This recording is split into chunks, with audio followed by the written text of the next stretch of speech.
નમસ્તે ગાઈઝ, આજે પણ આપણે શોર્ટ મૂકી દઈએ છીએ કારણ કે આજે આપણે બહુ મોટો મૂકવાનો વેત નથી આવ્યો. અત્યારે 6:30 જેવું થઈ ગયું છે. તેથી આપણે અહીં મગફળી પણ તમને દેખાડ દો.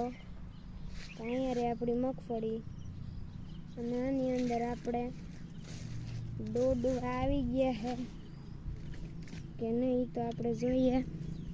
તો ઉભા રહો જરીક છે ને એ ઉપાડ લો. જોઈ શકો છો તમે, આપણે આની અંદર ડોડવા દેખાય છે તમે જોઈ શકો છો. અને અત્યારે આપણે અહીંયા એટલું જ દેખાડવા નહોતું. માંડવીમાં આપણે દોડવા આવી ગયા છે. કાલે હવે આપણે